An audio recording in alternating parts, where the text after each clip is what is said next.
Yo, halo guys, welcome back to my channel. Kali ini udah ada di video kedua dari WFH series yang gue buat. Sekarang topik yang mau gue bicarain adalah gimana cara cari kerja di Australia. Kalau kalian udah dapetnya visa working holiday-nya, tentu kalian pasti harus cari kerja di Australia. Nah, untuk topik kali ini, gimana cara cari kerja di Australia, gue bakal breakdown jadi dua kategori. Yang pertama, gue bakal breakdown gimana cara cari kerja di Outback. Dan yang kedua, gue bakal bikin cara cari kerja di City. Nah, di video kali ini, gue bakal bikin bahas untuk cara cari kerja di Outback. Nah, sebenarnya mau ke Outback atau ke situ tuh ya sama-sama aja sih menurut gua. Itu terserah kalian preferensi mau datang ke City dulu atau ke Outback dulu ya. Emang ada plus minusnya. Contohnya kalau kalian datang ke Outback dulu, ya kalian udah ngumpulin payslip duluan dibanding kalian kerja di City. Nah, tapi ada juga yang bilang kalau datang ke City itu bisa lebih cepat dapat kerjanya, tapi sebenarnya belum tentu juga. Emang opportunity buat cari kerjanya lebih banyak sih dibanding kalau kalian ke Outback duluan. Tapi itu balik lagi ke kalian dan balik lagi ke situasi yang kalian alamin. Tapi untuk pertama-tama kalau kalian mau cari kerja ke Outback, gue bisa kasih beberapa referensi cara cari kerja. Yang pertama, yang paling gampang dan paling umum itu tentu dari pakai agent. Nah, agent itu entah kalian mau pakai agent meat factory, entah atau kalian pakai agent mau ke farms. Berikut ini gue kasih contoh agent-agent yang pernah gue pakai, dan ini sendiri juga merupakan salah satu agent meat factory dan agent buat kerjaan di farms. Nah, pertama kenapa harus pakai agent? Nggak harus juga sih sebenarnya, tapi kalau pakai agent tuh sebenarnya kalian gampang aja cari kerjanya, udah dicariin gitu ibaratnya. Kalian tinggal daftar aja, submit dokumen, kasih keterangan visa kalian posisinya masih di Indonesia atau di Australia, ngisi data aja kayak biasa. Tahu-tahu kalian tinggal datang buat kerja. Nah, masalahnya ya nggak semua agent bisa nyediain kerjaan yang enak buat kalian, dan belum tentu kalian begitu nyampe juga bisa langsung kerja. Gue bisa kasih contoh, misalnya kalau kalian ngambil kerjaan di farms pakai agent agri labor itu biasanya scope kerjaan yang mereka punya itu buat kerjaan di farms, entah mau di green harvest, mau di picking berries, atau misalnya di tempat warehouse oranges, citrus kayak gitu. Nah, biasanya pengalaman yang udah gue alamin, kita dapat kerjaan, kita disuruh datang duluan, kita juga mungkin dibantu perihal kayak rent, transportasi, semuanya diurusin sama mereka. Tapi begitu kita datang belum tentu langsung kerja, mungkin kita harus nunggu dulu sampai emang si company klien mereka butuh kita buat bekerja. Contohnya kayak dulu waktu gue pernah kerja di Green Harvest, gue harus nunggu 2 minggu dulu baru mulai kerja. Sedangkan kayak biaya hidup di Australia kan mahal ya, untuk 2 minggu itu udah cukup nguras tabungan juga sih sebenarnya. Tapi balik lagi ya itu tergantung situasi dan keadaan. At least ya bisa dibantu buat cari kerjanya dari agent ini gitu. Nah, balik lagi guys, jadi intinya kalau pakai agent itu kita lebih mudah buat cari kerjanya. At least mereka nyediain kerjaan buat kita. Nah, tapi balik lagi, ini juga nggak selalu. Mereka tergantung keadaan, tergantung situasi. Belum tentu kalian nyampe kerja seasonnya bagus, bisa aja kalian seasonnya cuma masuk seminggu sekali, seminggu 2 kali, atau kalian cuma 3 minggu doang di situ short season. Itu depend ke situasi masing-masing. Tapi plusnya lagi, pakai agent tuh mereka kadang suka bisa bantuin tentang perihal akomodasi sama transportasi. Mereka biasanya ada kerjaan yang udah sekalian disediain akomodasi sama transportasinya. Tapi ini belum pasti ya guys. Ini mereka cuma bisa bantu doang. Terus kalau misalnya pakai agent agri labor contohnya, tapi nggak harus refer agent ini sih. Ini sebagai contoh doang. Kalian punya agent yang banyak atau bisa cari kerjaan sendiri juga di luar agent. Biasanya kalau habis season tuh kan, jadi di farm itu pasti ada seasonnya, nggak selama 1 tahun harvest panen terus kan. Ada waktunya mereka buat mulai nanam lagi. Misalnya kayak kalian habis kerja di citrus, di warehouse citrus itu habis 6 bulan. Nah, habis itu tuh biasanya bisa disambung kerjaan baru sama klien barunya agri labor. Nah, ya enaknya pakai agent, ada opsi kerjaan terus sama bisa dibantu perihal akomodasi, gitu aja sih. Nah, cara kedua buat cari kerjaan di farms yaitu kalian bisa apply direct langsung ke company-nya. Jadi kalau kalian udah tahu nama-nama company dan bidang-bidang farmsnya mereka masing-masing, kalian tinggal langsung buka aja websitenya, kayak kalian ngelamar kerjaan biasa aja di Indonesia.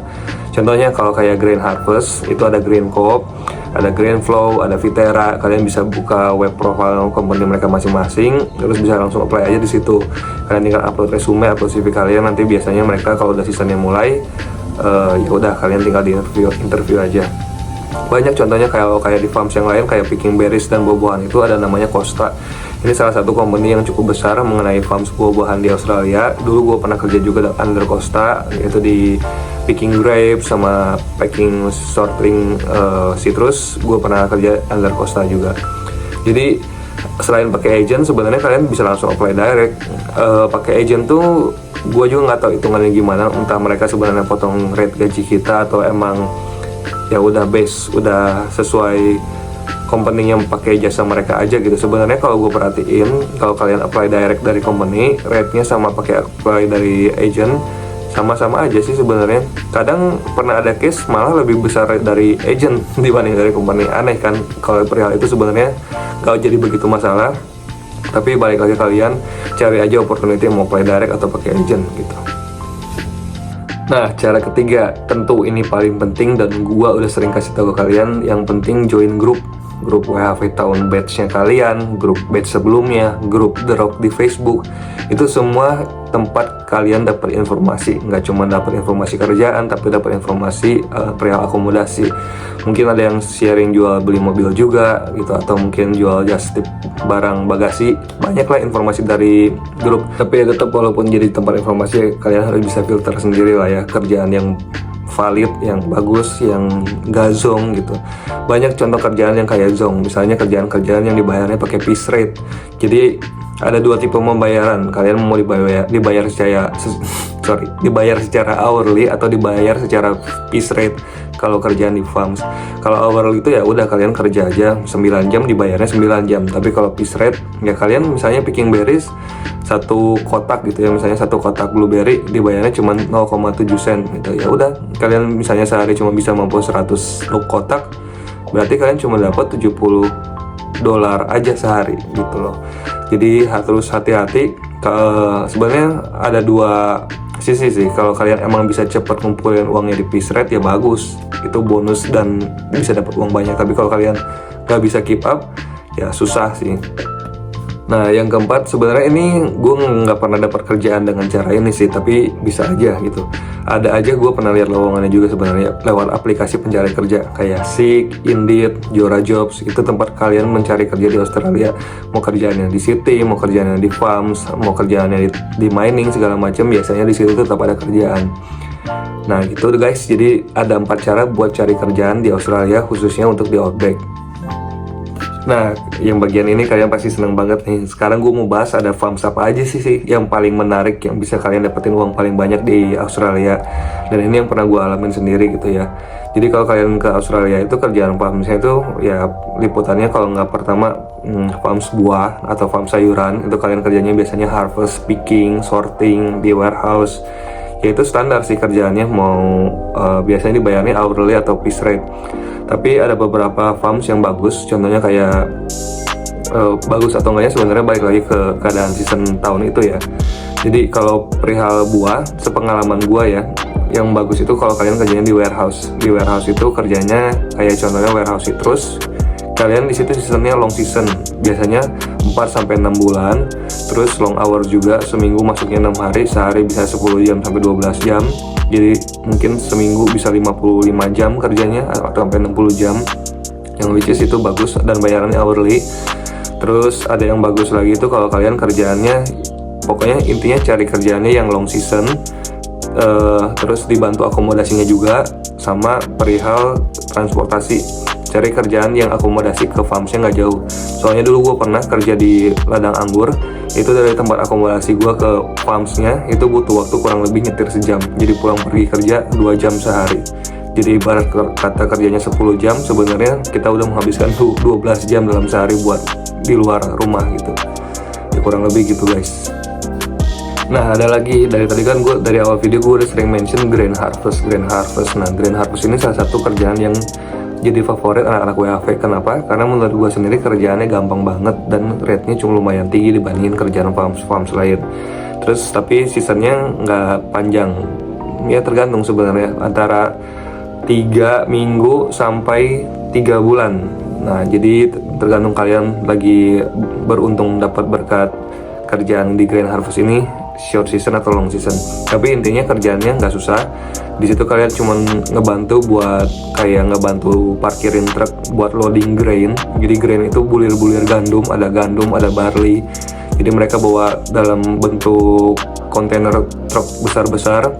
Terus kalian tinggal bantu parkirin truknya di mesin. Nanti truknya kayak menuang si grainnya itu nanti dialurin buat ke dalam bunker istilahnya, ke tempat penyimpanan si grainnya.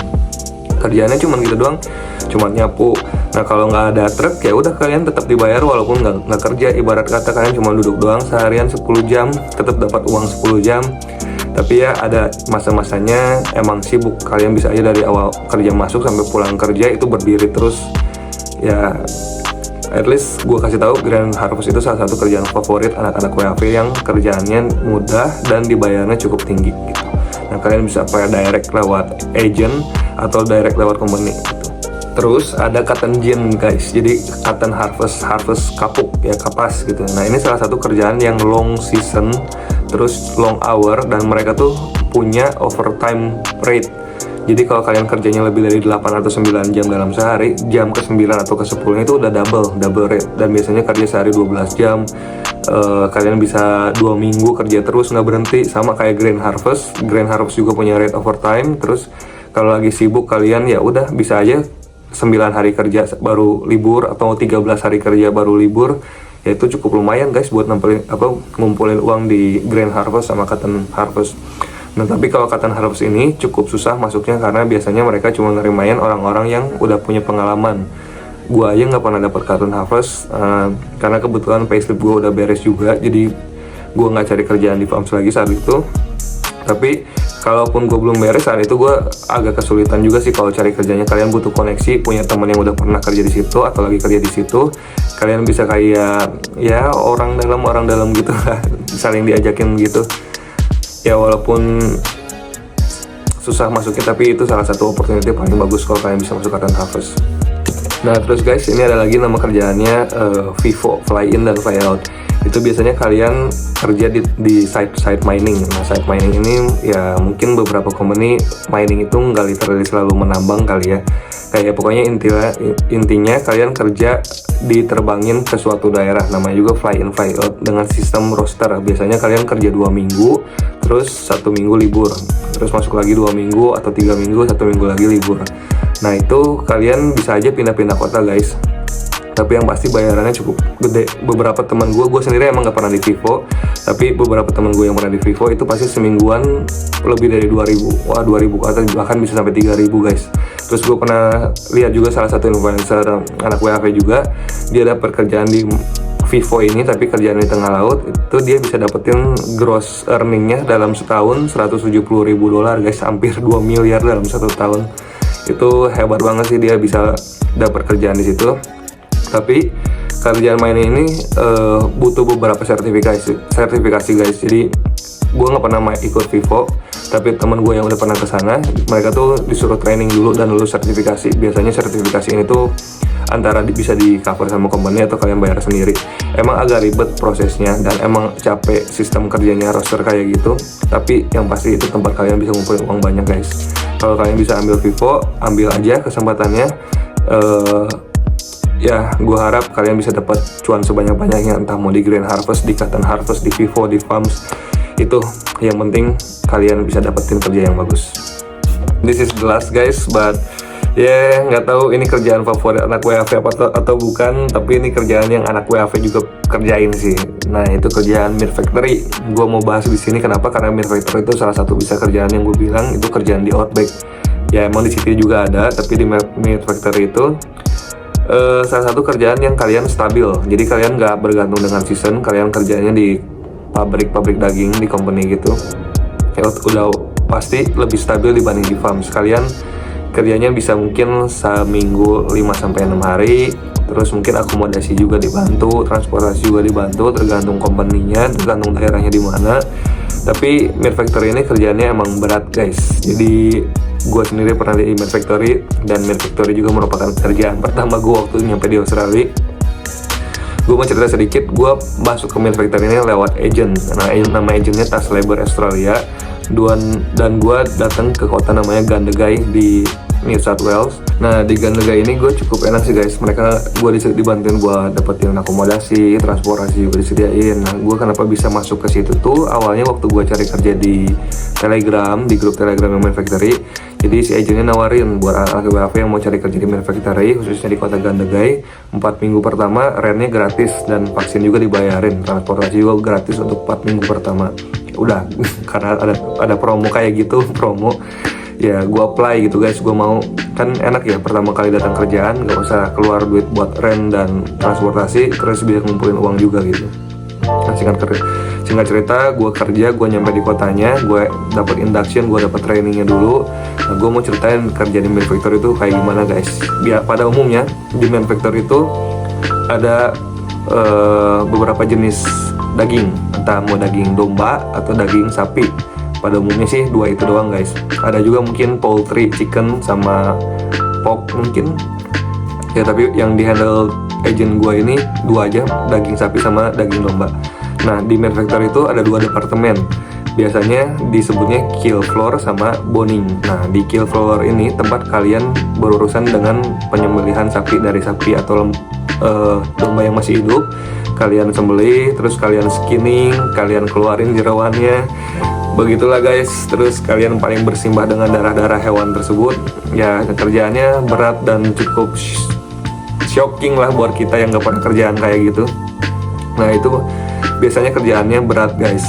Semuanya berat, tapi ini paling berat guys. Terus di departemen kedua, departemen disebutnya boning. Nah, boning itu tempat dimana kita packing daging. Nah, biasanya dari sapi-sapi yang udah disembelih dan dikeluarin jeroannya, mereka bakal potong lagi ke ukuran-ukurannya emang siap saji, dikirim ke supermarket. Nah, kita tuh ada bagian slicingnya, tapi itu biasanya orang-orang yang udah jadi full timer, yang udah lama, yang emang udah dapat training buat